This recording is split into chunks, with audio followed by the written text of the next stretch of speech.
También hemos hablado de la Inquisición, que surge en el siglo XVI para desbaratar y barrer con las supuestas herejías. Y ya la Inquisición estaba en su apogeo cuando estos monjes fueron perseguidos y arrancaron. Y parte de estos dos, básicamente Casiodoro y Cipriano, llegaron a Europa y se conectaron con Calvino, Lutero, y fueron básicamente estudiantes de Calvino, y esto significó que ellos tuvieron esta relación ahora y el deseo de traducir las escrituras al español, porque ustedes se recuerdan que en aquel tiempo y todavía aún, y me acuerdo cuando yo era niño, en la Iglesia Católica se predicaba en latín.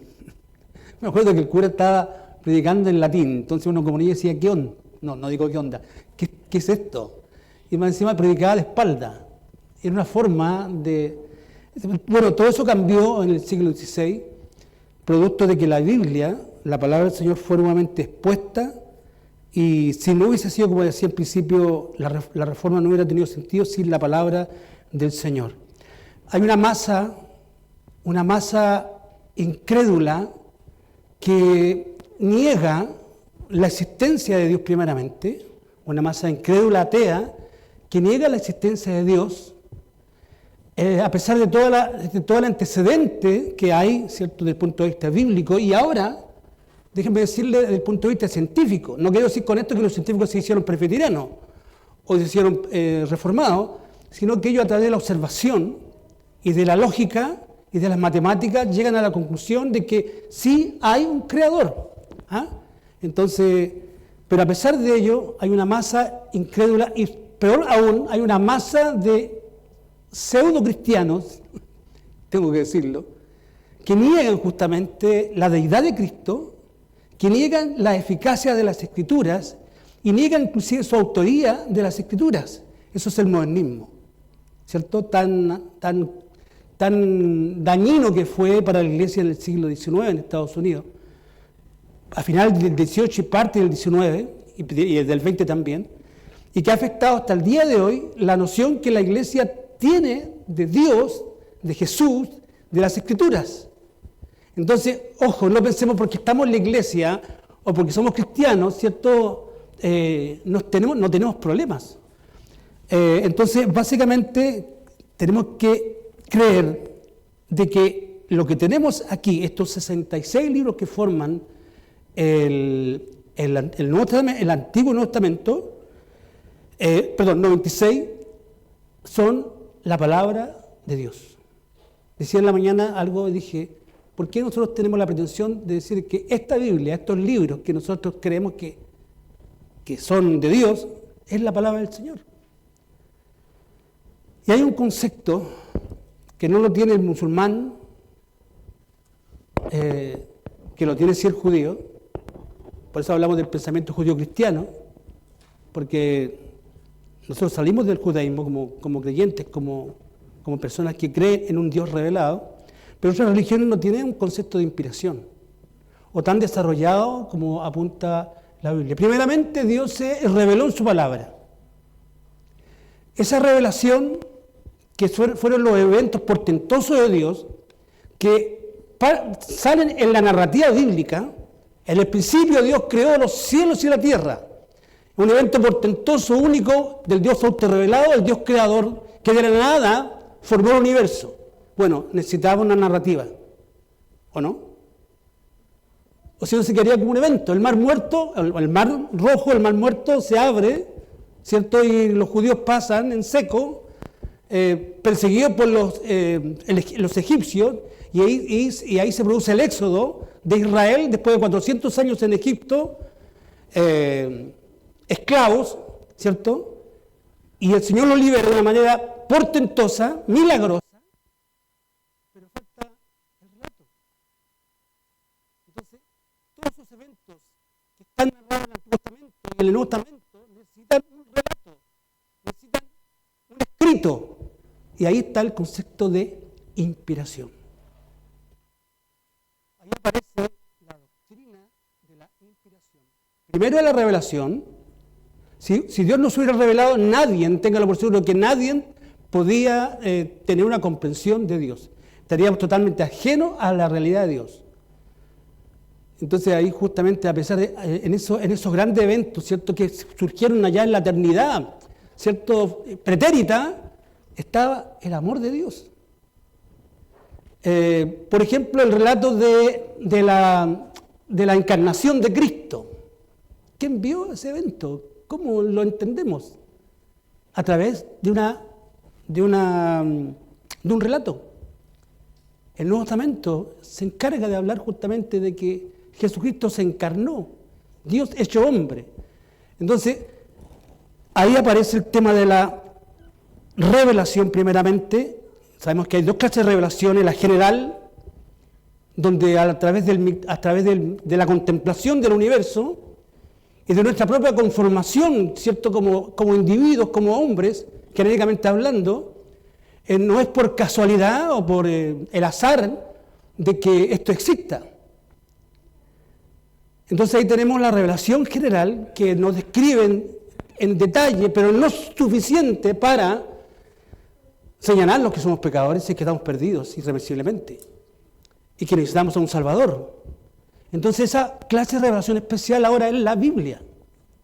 Por eso la Biblia para el creyente no es un mero libro, no es un mero documento, sino que la Biblia es Dios mismo revelado. Siempre he dicho que cuando yo abro la Biblia me encuentro con Cristo, o nos deberíamos de encontrar con Cristo, y eso nos debería por lo menos tener un grado de meditación, ¿cierto?, y de reflexión en lo que está a nuestro haber. Creo que vamos a hablar rápidamente de la carta de Pablo a Timoteo. ¿No está aquí? No está aquí. La segunda de Pablo a Timoteo, que dice rápidamente, dice, capítulo 3, versículo 16 al 17, toda, no parte, dice toda la Escritura es inspirada por Dios y útil para enseñar, para redarguir, para corregir, para instruir en justicia, a fin de que el hombre de Dios, o sea, el creyente, sea perfecto, enteramente preparado para toda buena obra. Dios y Padre Celestial, te rogamos y te pedimos en esta mañana, tarde, para que nos hable, Señor, y nos haga reflexionar o no replantear, sino que meditar concienzudamente en la importancia justamente de estos grandes eventos que solamente pudieron ser emanados, Señor, de tu persona. En el nombre de Jesús, amén y amén. Ya hicimos una pequeña introducción histórica del concepto del evento que ocurrió en el tiempo de la Reforma, y eso lo puede escribir un historiador. Hablamos de teología de la historia, ¿cierto? Hablamos de teología como tal, teología sistemática, donde el teólogo sistematiza las verdades y las desarrolla y las ordena. Hablamos de la teología histórica, los grandes eventos que han ocurrido a través de la historia, no solamente en el primer siglo, sino que hasta el día de hoy, los concilios, ¿cierto?, las confesiones, las herejías, todo eso está compilado a través de la historia que el teólogo bíblico ahora, ¿cierto?, después de ver estos anales, puede gestionar una teología histórica. Y desde el punto de vista de la teología histórica, el tema de la revelación y el tema de la inspiración no es un concepto que surgió ahí en la Reforma un día tal y una hora tal, no, era un concepto que se manejaba desde el principio de la historia de la Iglesia. Los creyentes del primer siglo ya hablaban de que Dios se había revelado en su palabra, ya hablaban de un evento de inspiración, tenía que ahora formalizarse.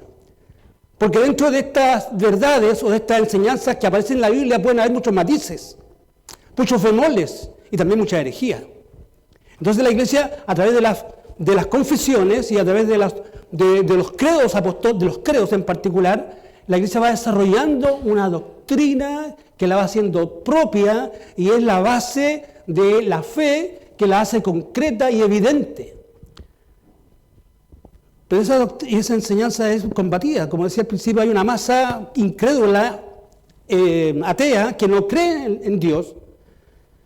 Hay unos supuestos creyentes, los gnósticos, los agnósticos, que dicen que probablemente no están persuadidos, inconvencidos de que haya un Dios, por eso al final de cuentas no se pronuncian por una respuesta positiva, probablemente tal vez o tal vez no dicen, pero lo peor de que el mundo incrédulo, algunas religiones no creen en que este Dios se ha revelado en su palabra. El científico, como decía al principio, que ve en la evidencia del universo que esto no es una creación por azar, sino que hay un diseño, acepta esa verdad, ¿cierto?, pero no acepta la revelación. No acepta que este Dios se ha revelado en su palabra. Nosotros tenemos esa particularidad y esa enseñanza basal que Dios se ha revelado en su palabra. Y eso lo compiló la Reforma, y por eso digo que la Biblia es tremendamente importante. Si no hubiese traducción bíblica, no hubiese existido la Reforma protestante, porque la fuente para este desarrollo y esta influencia, este cambio social, cultural, religioso y político y social y en fin, y todo lo que tú puedas entender, viene a través de la Reforma, pero la Reforma viene a través de la palabra del Señor.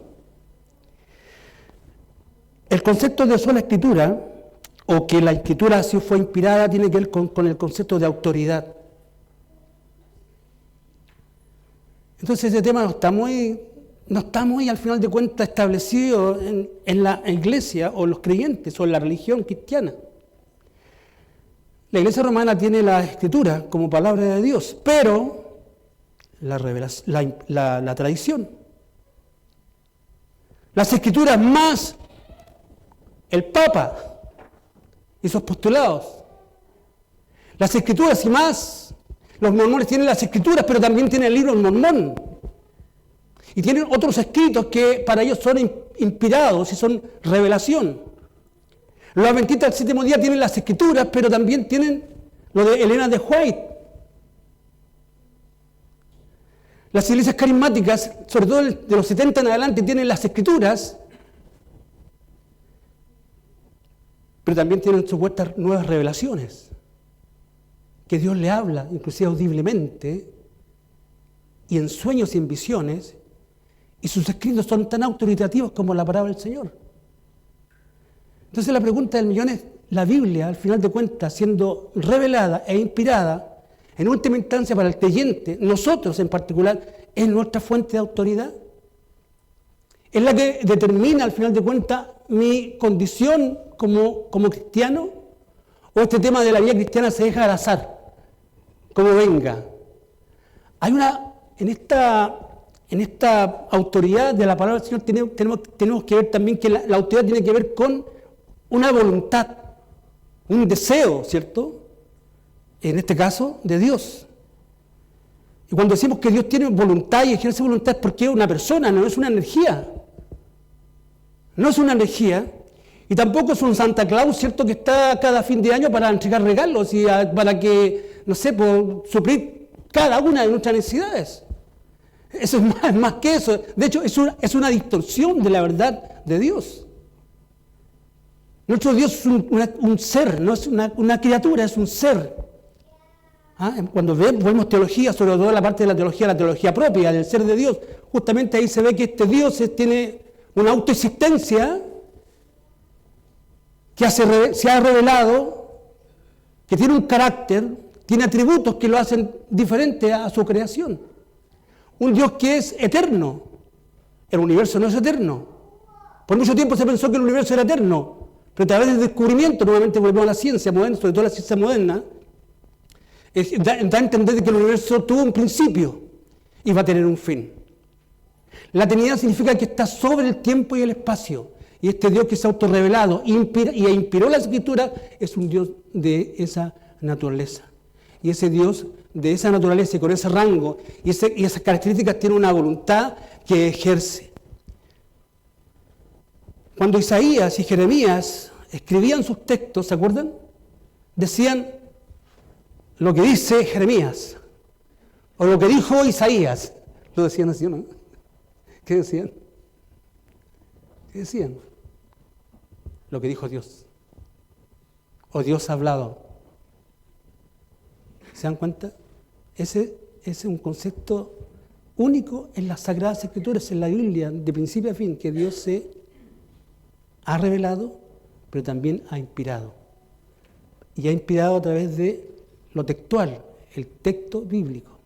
Ahora hablar de la construcción y cómo le llegó la Escritura sería otro tema, ¿cierto? Pero todos son eventos milagrosos, portentosos. Portentosos, y eso tenemos que tener esa dimensión. Y de este tema, de la reforma y de la Biblia, ¿cierto? Lo que estamos cotejando, nacen conceptos que hasta el día de hoy la Iglesia abraza, especialmente la Iglesia reformada. Y uno de los principios de sola autoridad, que la Biblia, la fuente de autoridad, ¿cierto? Para la vida cristiana, es la concepción o es la idea de la sola Escritura. La sola Escritura no es un concepto que, vuelvo a reiterar, nace en una hora, en un momento puntual, en la Reforma, sino que es una idea que a través del tiempo se está llevando a cabo. Pues había que consolidarla. La Reforma Protestante nos lleva justamente este choque entre Roma y los reformadores. Sale la idea entonces de que la Biblia, la inspiración, la revelación, dan a entender de que el concepto de sola Escritura. Sola Escritura significa que no hay más autoridad. Sola Escritura significa que Dios nos ha hablado a través de esta manera excepcional. Sola Escritura significa que ya no hay más fuentes, ¿cierto?, de revelación. Pararon las revelaciones, porque la sola Escritura es la base fundamental para entender este edificio. Sola Escritura, después viene sola fe, sola gracia, solo Cristo, y el último, ¿cuál es? A Dios sea la gloria. La base fundamental para que esos pilares, ¿cierto?, que surgen del pensamiento de la Reforma, que le dan sentido, sola Jesús, sola fe, sola gracia, para que se sustenten tienen que tener una base fundamental, un cimiento. ¿Cómo levanté yo este edificio? ¿Cómo se levantó? ¿En medio de la arena? ¿Solamente en la arena? Tuvieron que socavar y tuvieron que poner justamente estructuras, bolones, cemento, para formar un concreto, una base sólida para que el edificio se mantuviera. De esta manera, si sacamos justamente que la Biblia es nuestra autoridad, el edificio se va abajo. No tiene sentido la iglesia. No tendría sentido nuestra fe. Porque la base de la iglesia es sola Escritura. El concepto de sola Escritura es que el final, la Biblia como la palabra es nuestra regla de fe y de normativa y de conducta. La Biblia es nuestra norma de fe y de conducta. Por eso decimos que no podemos manejarnos a nuestro antojo o hacer nuestra voluntad, sino que tenemos que ejercer la voluntad del Señor que viene a través de las Escrituras, de la inspiración. Entonces decimos que el concepto de sola Escritura es que al final la Biblia, como la palabra, es nuestra regla de fe y conducta y que esta es todo suficiente para la vida de la iglesia. No le falta nada a la Biblia. No le falta nada a la Biblia, es todo suficiente para la vida y la construcción de la iglesia y la fe de la iglesia. En un momento crítico de la Reforma Protestante se le pregunta a Martín Lutero: hermano Martín, ¿qué haremos si no tenemos la Biblia? ¿Qué haremos si no tenemos las procesiones, la adoración a los santos y todo lo que el mundo romano hasta el día de hoy conlleva? ¿Qué nos queda, hermano Martín, o qué nos quedaría? Y Martín Lutero dice: Cristo, la palabra de Dios, la Biblia. Y está demostrado a través de la historia que es todo suficiente para entender y vivir la fe. Y también tenemos que entender que esta es todo suficiente para nuestras vidas. ¿O acaso no? ¿O acaso el Señor no es todo suficiente para cada una de tus necesidades y de nuestras necesidades? ¿Dios se ha quedado corto? ¿Dios ha prometido y no ha cumplido? Cuando hablamos de que la Biblia es todo suficiente, que básicamente y principalmente habla en el área de la salvación, cómo el hombre y la mujer pueden tener comunión con Dios. La Biblia categóricamente lo muestra de una manera que se explaya, inconfundible. Pero la Biblia también estuvo suficiente para tener argumentos de medicina, de ciencia, ¿cierto? De conocimiento literario, es suficiente. Pero la mayor suficiencia de las Escrituras es que estas nos hablan de cómo poder ser salvo, cómo poder ser aceptado por el Señor. Toda suficiencia para la vida de la iglesia, y es la base para que los pilares como sola gracia, sola fe, solo Cristo se sostengan el edificio cuyo techo es solo a Dios sea la gloria. Decía que Roma decía los escritos más la tradición. Roma decía las escrituras más el Papa. Escritos más los concilios. Pero el concepto de eso en la escritura es que todo eso cae por tierra y solamente emerge como luz fulgurosa, iluminadora, el concepto de sola escritura. El concepto de sola escritura proviene de la Biblia misma, 2 Timoteo 3, 14 y 16. Y dice así: toda la escritura, o todo el grafe, o los escritos, vienen de Dios. Toda la escritura es inspirada por Dios y útil para enseñar, para redarguir, para corregir, para instruir en justicia. Inspiración. La Biblia dice que toda la escritura es inspirada por Dios. Toda jota, toda tilde, todo capítulo, todo libro ha sido exhalado por Dios, ha salido de la boca de Dios. No fueron los autores los que fueron inspirados, sino que los escritos fueron inspirados por Dios. Los autores fueron los instrumentos en las manos de Dios que registraron lo que Él dijo que escribieran. Jesús dijo en Mateo 4:4, no solo de pan vivirá el hombre, sino de toda palabra que sale de la boca de Dios. Palabra es logos. ¿Se acuerdan de Juan 1:1? En el principio era el verbo, el logos, y el verbo era Dios, y el verbo estaba con Dios, todas las cosas por Él, por el logos, la palabra, esta palabra que fue inspirada, es la misma palabra que creó el universo. Es el mismo Jesús. Jesús es el logo, es la palabra, ¿cierto? Jesús en un acto de inspiración, ¿cierto? Sopló en los discípulos, en los apóstoles, escribieron lo que Él quería que escribieran, sin error, sin error. Es tremendo, ahí está toda una conexión, hay toda una lógica en cuanto a la verdad.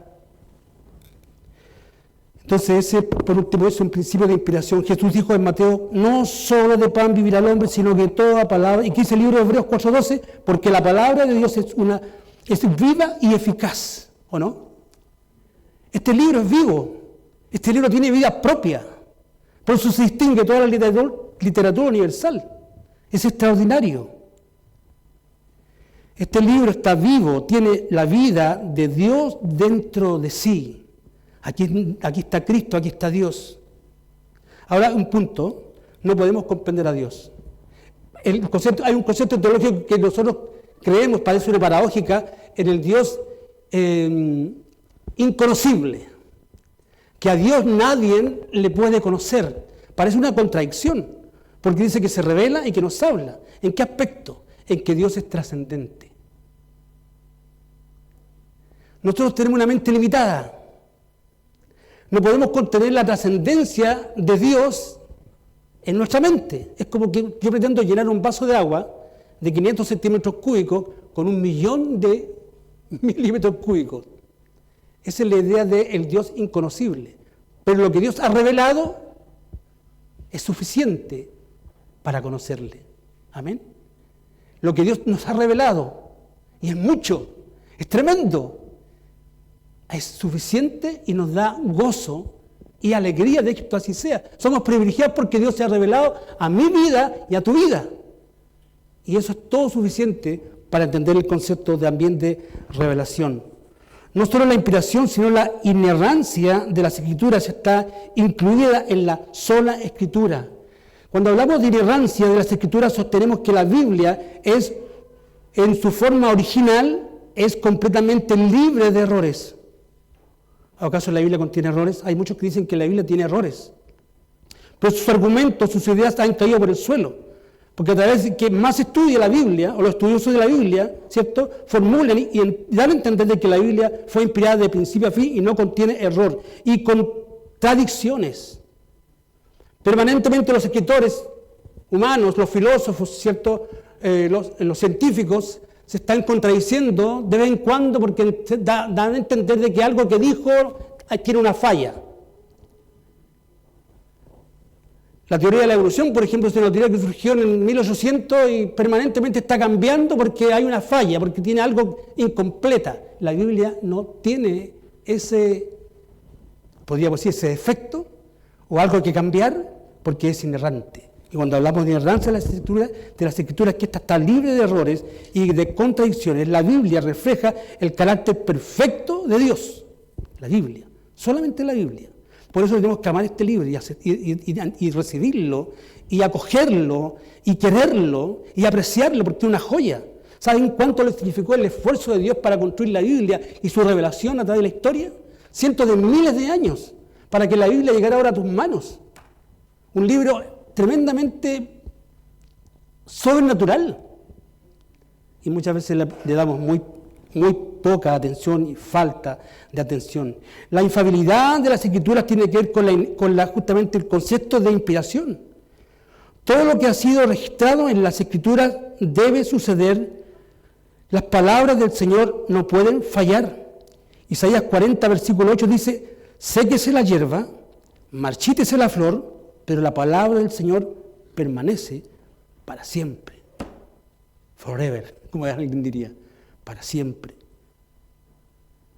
Las autoridades de las Escrituras, debido a que la palabra de Dios ha sido inspirada, inerrante, es infalible, viene con la autoridad de Dios mismo, entonces por eso damos a entender de que esta Biblia es autoritativa. El Salmo 19, versículo 7 dice: la ley de Jehová es perfecta, tiene autoridad, porque no cambia, porque es inerrante.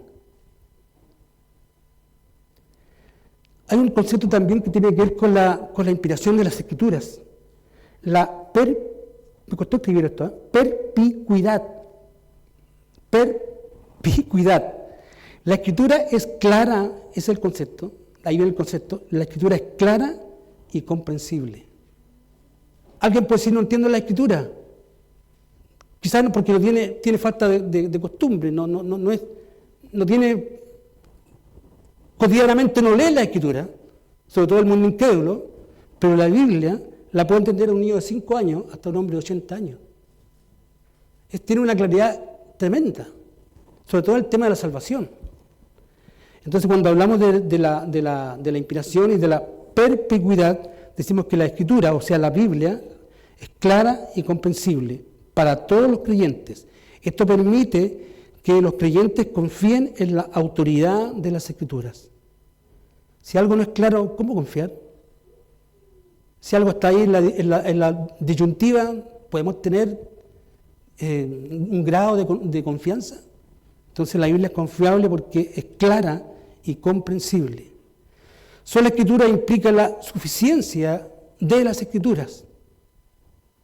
El concepto de inspiración de la sola Escritura implica la suficiencia de las Escrituras. ¿Y qué entendemos por suficiencia de las Escrituras? La suficiencia de las Escrituras es un concepto fundamental para la teología cristiana, ya que sostiene que la Biblia es completa y suficiente para proporcionar toda la guía y dirección necesaria para la fe y la vida del cristiano. Ahí está registrado todo en la voluntad del Señor, para que no andemos a tientas o en oscuridad, sino que para que caminemos en luz. Y cuando hablamos luz, hablamos de la verdad, de la palabra del Señor. Entonces todo es suficiente, todo tiene toda suficiencia para cada una de las áreas de nuestra vida. Segunda Timoteo 3, 16, 17, es el propósito de la inspiración, a fin de que el hombre de Dios sea perfecto, enteramente preparado para toda buena obra. Ese es el resultado del concepto de inspiración. El concepto que tiene que ver con la sola Escritura, porque solamente la Escritura fue inspirada, ningún otro libro es inspirado.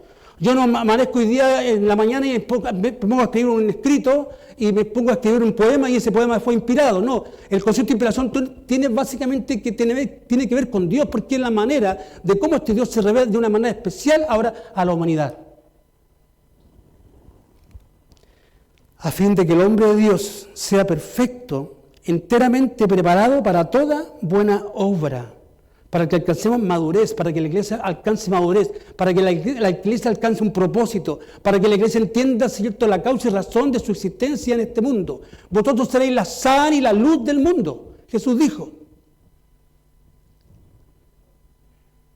Entonces, cuando entendemos estos conceptos de inerrancia, ¿cierto?, de toda suficiencia, de que el Señor se reveló, que el Señor inspiró, ¿cierto?, para que sus escrituras fueran llevadas a efectos, y que a través de la iluminación ahora el creyente puede entender la Biblia, ¿cierto? Es magnífico, es magnífico. Tenemos que sentirnos, hermanos, con esto termino, alegres. Somos bienaventurados, somos dichosos y felices. Más allá de las circunstancias que podemos estar pasando, primeramente que somos hijos de Dios. ¿O no? Somos bienaventurados, dichosos y felices. Segundo, que nosotros tenemos en nuestras manos justamente un antecedente, un informe, una carta GAN, como alguien diría, ¿cierto? Un mapa, ¿cierto?, espiritual, para enseñar la forma de cómo los hombres y mujeres puedan vivir de acuerdo a la voluntad de Dios. Y este libro que tiene, no sé, un escrito casi de 3.000 años, ¿cierto?, desde el tiempo de Moisés al tiempo de Pablo, más de 40 autores de la historia, no hay ningún error literario, ni se confunde Génesis con Apocalipsis. No hay ninguna confusión. Hay todo un hilo conductor de enseñanza. Una enseñanza que se puede razonar y entender. Solamente lo pudo haber hecho un Dios trascendental, como el Dios al cual creemos. Sé que en este último tiempo filosofías como el existencialismo, por ejemplo, están describiendo y están denotando y están perfilando la forma del ser humano y cómo se manejan estas sociedades, ¿cierto? Pero nosotros estamos sobre cualquier filosofía. La Biblia está sobre cualquier ideología humana. De hecho, la más grande ideología como sistema de pensamiento es la palabra de Dios. Y aparte de que es una ideología tremenda, es perfecta. Es inmutable, no cambia. Es trascendente la palabra del Señor. Y por esa razón tiene que ser un testimonio para nosotros. Y cuando alguien te pide el carnet, sobre todo en estos tiempos de fiestas patrias, te llevan preso si no tienes carnet, sobre todo tu carnet de conducir. Es lo mismo en la Biblia. Un creyente debería andar con la Biblia para decir y demostrar quién es y quiénes somos. La Biblia es nuestro antecedente, nuestro sello distintivo de que somos el pueblo de Dios. De hecho, la Biblia es la Biblia es el libro del pueblo. Por eso el concepto de sola escritura, que desafió al imperio en aquel tiempo, Carlos V, desafió al Papa, que eran fuentes autoritativas, tenían dominado el mundo completo. Y el concepto de sola escritura llegó justamente a barrer y a romper ese muro infranqueable, la palabra del Señor. Porque mi palabra no volverá vacía, dice, hasta que cumpla su objetivo. La palabra del Señor. Oremos, Señor y Padre. Te damos gracias, Señor, porque podemos descansar en ti. Podemos estar confiados y tener fe en este Dios que se ha revelado, Señor. Y que esta fe no es un salto al vacío, sino que hay un antecedente que es tu palabra, que grafica y muestra y desarrolla esta revelación progresiva en el tiempo. Y especialmente en Cristo. Especialmente la corona de esta revelación que se dio a conocer. Señor, miles de hombres, Señor, se han quemado las pestañas, Señor, y su mente ha sido convulsionada por estudiar las Escrituras. ¿Y nosotros qué, Señor? ¿Tan arrogantes podemos ser o tan indiferentes podemos ser a esta verdad magnífica?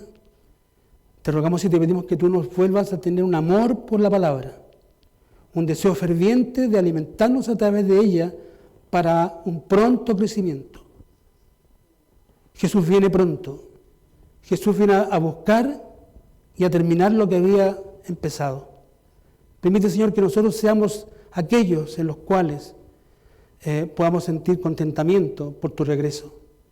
Una iglesia sin mancha, ni arruga, ni de cosa de a qué avergonzarse. Permite que la Biblia sea, Señor, nuestra bandera de lucha. Permite que la palabra del Señor sea donde nuestra fe sea entronizada, Señor. Permite que esta palabra nos guíe desde ahora hasta que tú regreses. En el nombre de Jesús. Amén y amén. Que el Señor les bendiga.